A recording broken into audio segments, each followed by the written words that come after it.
성경은 요한복음 2장입니다.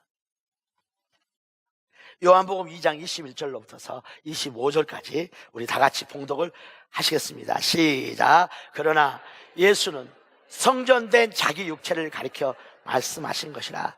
죽은 자 가운데서 살아나신 후에야 제자들이 이 말씀하신 것을 기억하고 성경과 예수께서 하신 말씀을 믿었더라. 6월절에 예수께서 예루살렘에 계시니 많은 사람이 그의 행하시는 표적을 보고 그의 이름을 믿었으나 예수는 그의 몸을 그들에게 의탁하지 아니하셨으니 이는 친히 모든 사람을 아시며 또 사람에 대하여 누구의 증언도 받으실 필요가 없었으니 이는 그가 친히 사람의 속에 있는 것을 아셨음이니라. 아멘. 자, 우리 세 분만 하시는데 나에게 부활의 문이 열렸습니다. 나에게 부활의 문이 열렸습니다. 여러분들 자기 앞에, 자신의 가족 앞에 부활의 문이 열렸다고 하는 것은 새로운 생명의 세상이 열려진 겁니다. 만물이 정말 발바닥 밑에 발등상이 되게 하는 새로운 생명의 문이 열렸음을 아셔야 하는 거예요. 그 자들이 고백하는 고백입니다. 나에게 부활의 문이 열렸습니다. 정말 예수 그리스도의 그 죽으심과 부활하심으로 말미암는 사랑 속에서 우리 모두는 사망이라고 하는 이 사망 속에서 늘 두려워하면서 살아야 했던 건데 이 모든 것을 벗어버리고 새로운 생명의 세상이 내 앞에 열어졌음을, 하나님이 내게 응답하시는 새 생명의 세상이 열어졌음을, 부활의 문이 열렸습니다라고 하는 고백으로서 고백할 수 있게 되시기를 주님으로 축원합니다. 우리 세 번 합시다. 나에게 부활의 문이 열렸습니다. 시작. 나에게 부활의 문이 열렸습니다. 나에게 부활의 문이 열렸습니다. 나에게 부활의 문이 열렸습니다. 오늘 본문을 보게 되면 6월절에 예수께서 그 6월절에 그 모든 것의 중심지인 예루살렘에 서 계셨습니다. 이 6월절은 예수님 곧 그리스도께서 죽으셔야 한다라고 하는 이와 같은 구약의 애언이 이제 애언된 날입니다.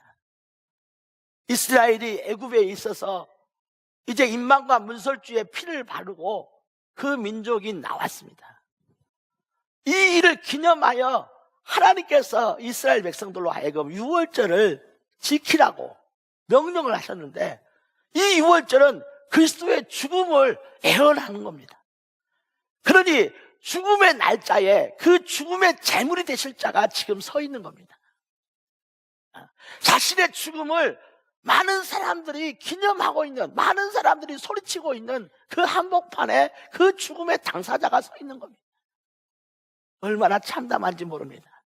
우리가 암에 걸려 죽음의 날짜를 이제 그 의사로부터서 들었을 때 저 파랬던 하늘이 늘 아침마다 늘 자신의 삶에 이제 그 꿈을 꾸게 만들었던 그 하늘이 노랗게 변한다고 말하는 것처럼 자신에게 날짜가 없는 거예요.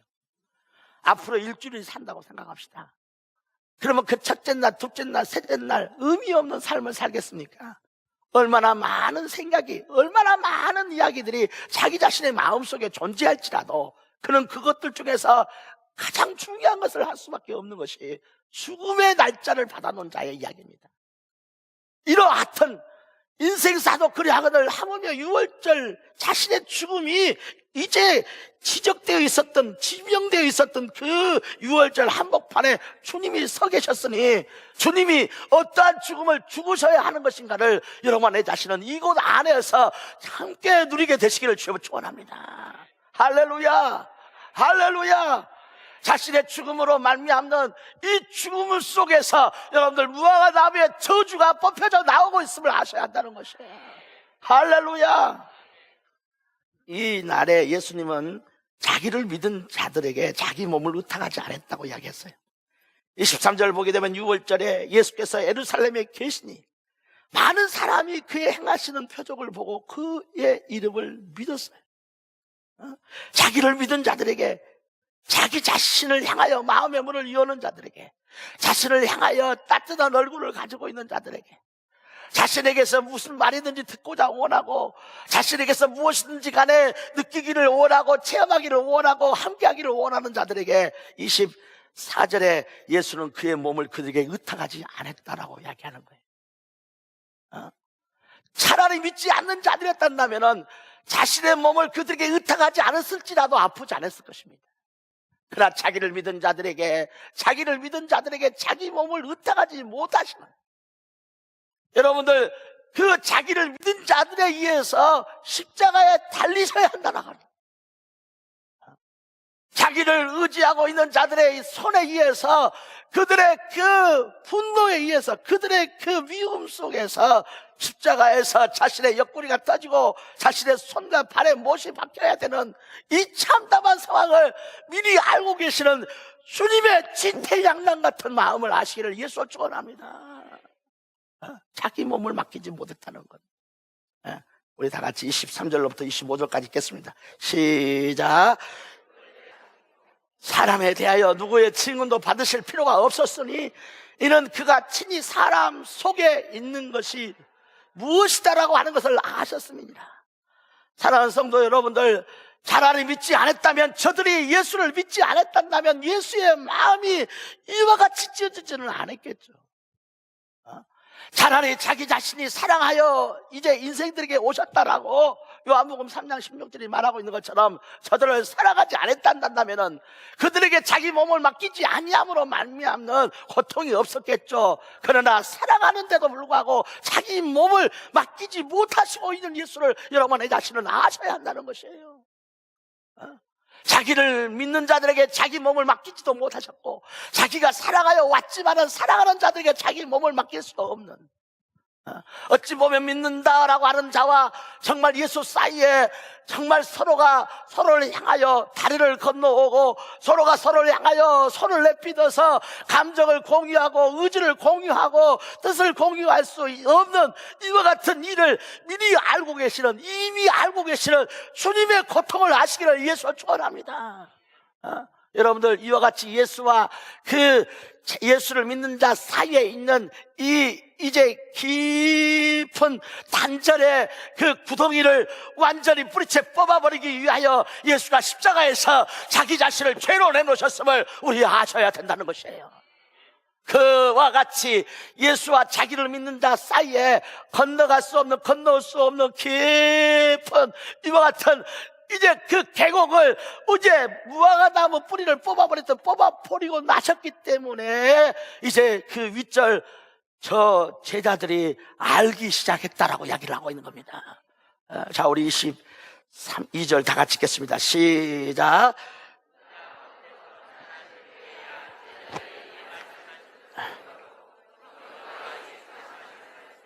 부활하시고 난 다음에서야, 죽은 자 가운데 다시 살아나시고 난 다음에서야 여러분들 부활로 말미암는 무엇인가가 제자들의 마음에 주어지기 시작했어요. 제자들의 심령에 주어지기 시작했어요. 그들의 삶에 느껴지기 시작했어요. 그들의 삶에 가져지기 시작한 것을 우리 모두 다 아시기를 예수 축원합니다.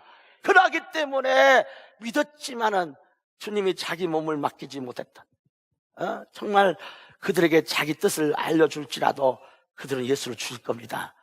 예수님이 자기 의지를 그에게 보여줄지라도 그들은 예수를 십자가에서 저주했을 것입니다. 그들에게 자기 감정을 허락해 줬을지라도 그들은 이 모든 것들을 분노로 바꿔서 오히려 예수께 되돌려 놓는 것처럼 죽이라라고 소리치고 있는 겁니다. 하던 이들이 부활로 말미암는 놀라운 일들을 체험하고 난 다음에, 부활로 말미암아 보이지 않았지만 그들의 마음을 바꾸고 그들의 생각을 바꾸고 그들의 삶을 바꿀 수 있는 이 엄청난 축복이 주어지고 난 다음에서야 예수께서 하셨던 모든 말씀이 그와 같았다라고 하는 것을, 예수께서 하신 그 모든 일들이 그와 같았다고 하는 것을, 그리고 구약에 있는 모든 성경이 곧 이 부활로 말미암는 새로운 생명의 역사 속에서 제자들의 눈을 뜨게 하고 그들의 삶을 바꿔내고 있음을 우리 모두 다 아시기를 예수 축원합니다. 그러니 우리에게도 부활이 필요한 겁니다. 할렐루야. 우리에게도 부활이 와야 되는 것입니다. 그래야 주님과 같이 할 수가 있는 거예요. 그렇지 않고서는 우리는 그를 믿었다고 할지라도 그분과 같이 할 수가 없다라고 하는 것을 오늘 이 본문이 말해주고 있는 겁니다. 사랑하는 성도 여러분들, 내게도 부활이 필요한 거예요. 내 삶의 부활이 이루어지게 되시기를 예수 축원합니다. 부활의 영광이 이루어지게 하시기를 예수 축원합니다. 그래서 이 부활이 자기 자신에게 오고 난 후에서야 이 제자들이 이제는 마음을 편하게 먹을 수가 있었던 것이에요. 그들의 삶의 확신과 자유함을 가질 수가 있었다고 이야기를 하고 있는 겁니다. 자, 우리 21절부터서 25절까지 다시 읽겠습니다. 시작.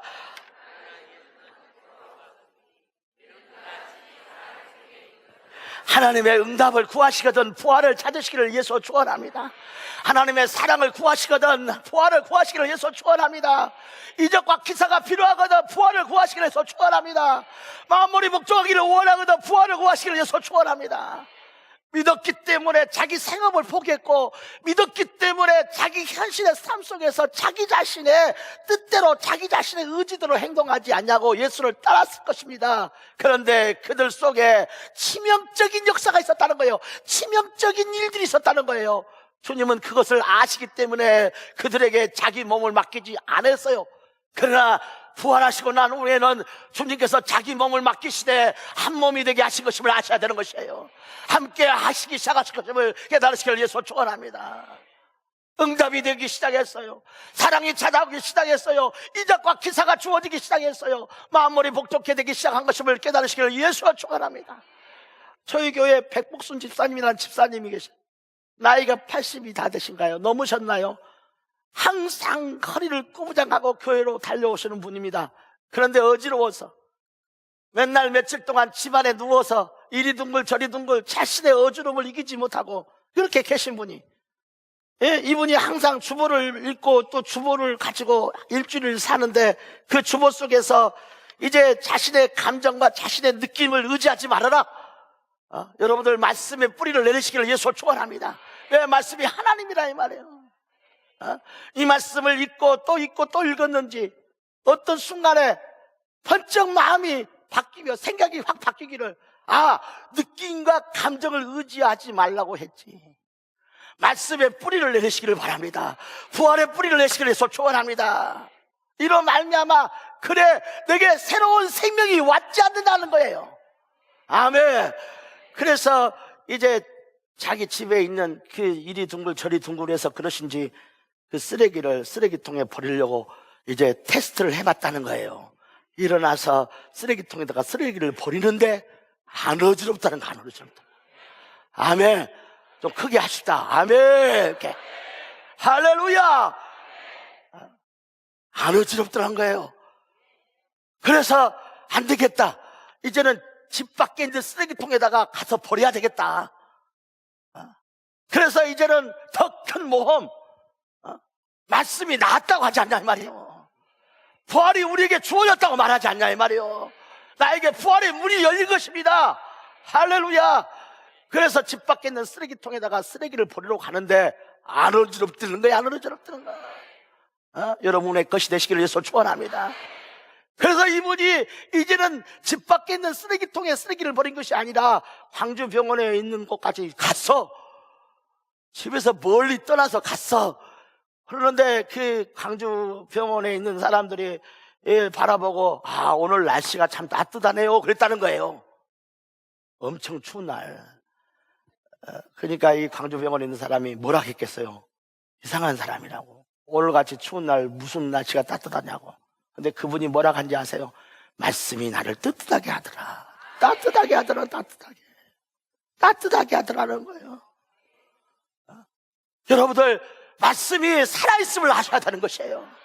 이 본문 23절에서부터 25절까지 자신의 구원자와 대화가 될 수 없는, 자신을 이제 승리, 사망을 이기게 하실 자와 교제를 이루어낼 수 없는, 응답이 되어질 수 없는, 이적과 표적을 허락받을 수 없는, 이제 그 치명적인, 이제 그 어두움을 가지고 있는 자들이 부활하시고 난 후에 바뀌어버렸다는 거예요.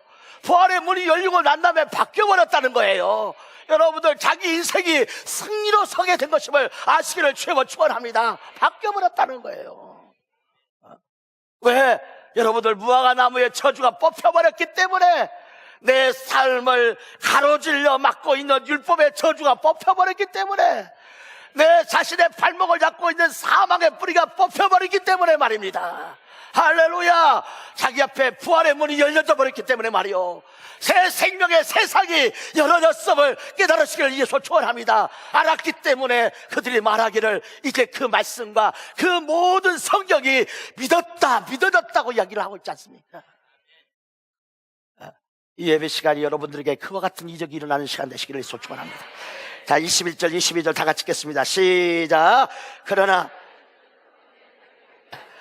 그렇게 믿고 싶었습니다. 그래서 첫 주, 둘째 주, 한 달, 두 달 나왔을지 모릅니다.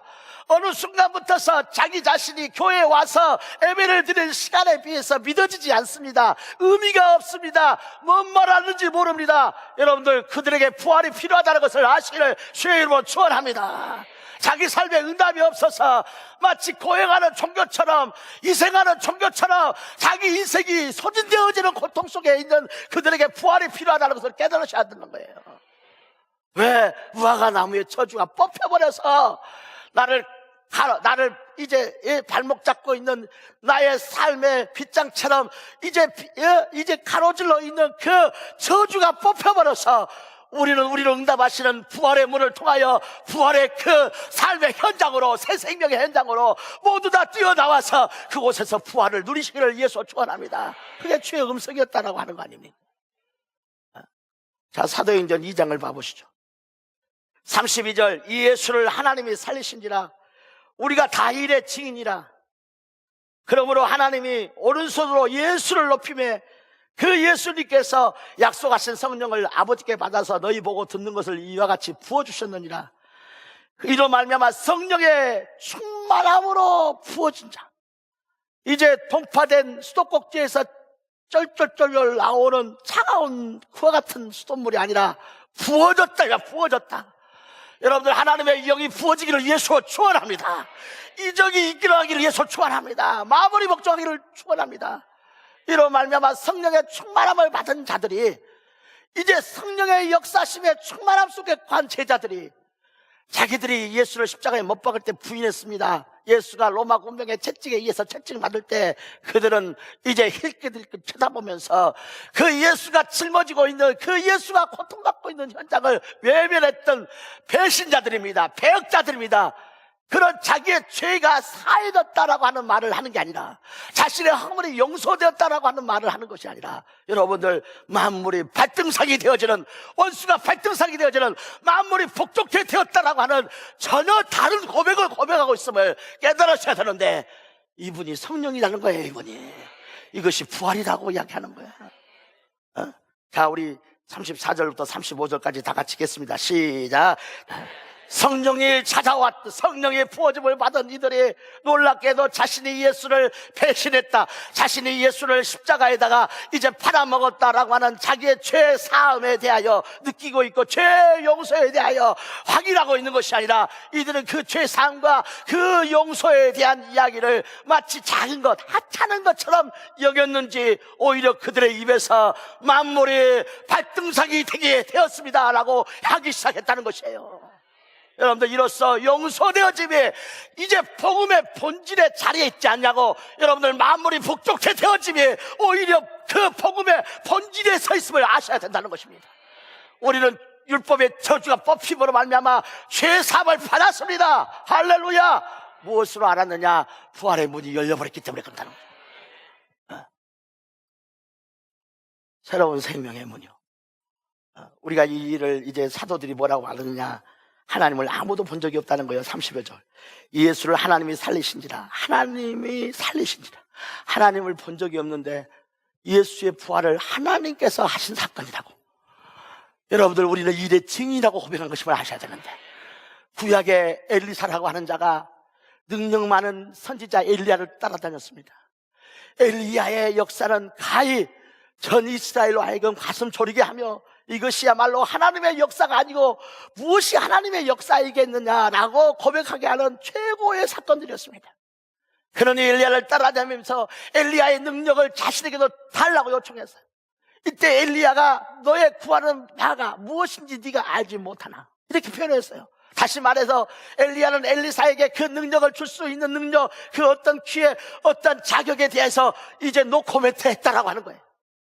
그런데 이 엘리야를 하나님께서 죽음이 아닌 부활, 승천으로 하늘로 데리고 가버리시는 거예요. 할렐루야. 이때 엘리사가 엘리야를 본 게 아니라 그 엘리야를 하늘로 끌고 올라가시는 하나님을 고백해버린 겁니다. 여러분들이 사도들이 뭘 고백한 겁니까? 예수를 살리신 하나님을 고백하고 있는 것입니다. 다시 보시죠. 자, 우리 다시 보시겠습니다. 이 32절 시작. 이 사도들이 예수가 다시 살아나는 가시적인 모습을 봤지만 예수가 다시 살아남으로 말미암아 자신들과 대화하고 있는 이 가시적인, 손으로 만질 수 있는, 육신의 감각으로 느낄 수 있는 이와 같은 것들을 보았지만은, 여러분들, 그들이 그 예수가 살아났다고 하는 고백을 고백하고 있는 것이 아니라 하나님이 살리셨다라고 고백하고 있다는 것입니다. 엘리사가 뭘 고백했습니까? 엘리야가 정말 불순을 타고 하늘로 올라가는 것을 고백하고 있는 것이 아니라 엘리야의 하나님은 나의 하나님이 아니시다니까. 여러분들, 하나님을 고백하고 있다는 것을 깨달으시기를 축원합니다. 그러니까 능력이 엘리사에게 엘리야보다 배나 찾아와 버린 거예요. 정말 그 엘리사 말입니다. 그는 놀라운 인생이 아닙니까? 하나님을 아무도 본 적이 없어요. 그들이 이스라엘일지라도 하나님을 본 적이 없다고 돼 있어요. 그것이 천사일지라도 하나님을 본 적이 없다라고 말합니다. 어느 누구도 하나님에 대하여 말할 수 있는 하나님을 본 적이 없다고 이야기합니다. 그러나 그 엘리사는 엘리야를 불순에 불 가운데서 하늘로 끌고 올라가 버리시는 하나님, 엘리야의 하나님은 나의 하나님이 아니시나이까. 할렐루야. 그러니 그 엘리사에게 만물이 복종하는 능력이 찾아와 버린 것임을 아셔야 되는 것이에요. 이 사도들이 뭘 고백합니까? 예수를 하나님이 살리신지라. 우리가 일의 증인이라. 그리함으로 그에게 성령이 부어져 버렸으니 용서되었다라고 말하지 않냐고, 만물이 복종케 되었다라고 이야기하고 있는 거예요. 예수님과 더불어 대화를 나눌 수 없는 그들, 6월절 날 자기의 죽음이 이제 정해진 그날, 그 죽음의 당사자인 예수가 서서 말씀하셨어요. 표적을 해주셨어요. 많은 이들 그 예수를 믿었지만 그 예수와 그 제자 사이는 넘어오고 넘어갈 수 없는 깊은 웅덩이가 있어서 그들의 그 만남은 저주였고 그들의 그 만남은 아픔이었어요. 오히려 너희가 나를 죽이려고 하는구나 라고 말씀하고 있는 것처럼 그것은 사망이었어요. 그것은 저주였고 아픔이었어요. 그럼 저 제자와 예수 사이에 부활로 말미암아 새로운 일들이 벌어지기 시작했는데, 사랑하는 성도 여러분들, 만물이 복종한다고 이야기하고 있음을 깨달으시기를 주님을 축원합니다. 엘리사가 그리한 거 아닙니까? 엘리야의 하나님은 나의 하나님이 아니시다니까. 할렐루야. 예수를 다시 살리신 하나님은 나를 다시 살리실 하나님인 것입니다. 나를 축복하실 하나님이신 겁니다. 나를 응답하실 하나님이라는 거예요. 우리 다 같이 한번 합시다. 엘리야의 하나님은 나의 하나님이 아니시나이까. 시작. 엘리야의 하나님은 나의 하나님이 아시다. 위기가 올 때 여러분들, 하나님은 나의 하나님이라고 하시기 바랍니다. 응답이 필요할 때 정말 예수를 살리신 하나님이 나의 하나님이라고 하시기를 축원합니다. 그러니 성령을 부어주시는 거 아닙니까? 그래서 성령을 부어주시는 거 아니에요.